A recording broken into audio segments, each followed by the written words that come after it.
Imagine being banned from your favorite social media platforms overnight. Imagine that ban stoking anger so deep it brings down a government. This isn't a movie. This is Nepal in September 2025. Welcome to English Tone, the place where we explore stories that matter to all of us. Today we're talking about something that has caught the world's attention, the current situation in Nepal. Let me ask you a question. What happens when young people stand up against their government, demanding change? Let's find out. In early September, the government of Nepal banned around 26 social media platforms, saying they did not follow registration rules. But for young people, this ban felt like an attack on their freedom of speech. Soon, frustration turned into action. Students and young workers filled the streets of Kathmandu and other cities. They wanted more than just social media.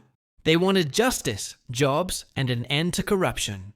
The protests quickly grew stronger. People marched, shouted slogans, and demanded answers. Police tried to stop them with tear gas and water cannons. Sadly, many people were injured, and some even lost their lives.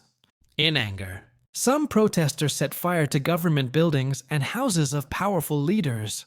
Even the parliament building and luxury hotels were not safe. The situation became very tense. The pressure became too heavy for the government. Prime Minister Sharma Oli resigned.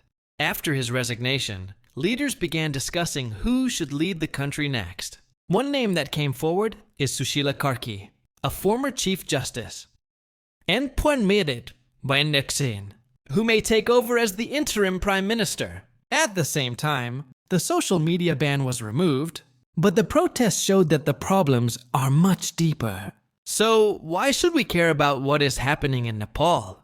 First, because this movement is led mostly by young people. It shows that a new generation is no longer silent. They want honesty, they want opportunities, and they want leaders who work for the people. Second, the protests raise a global question.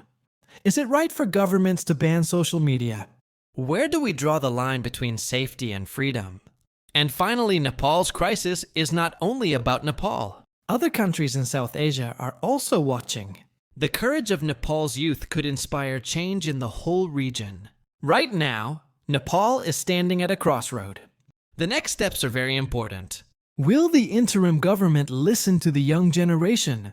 Will corruption finally be reduced? Will Nepal's democracy grow stronger or weaker? If reforms happen, Nepal could come out stronger.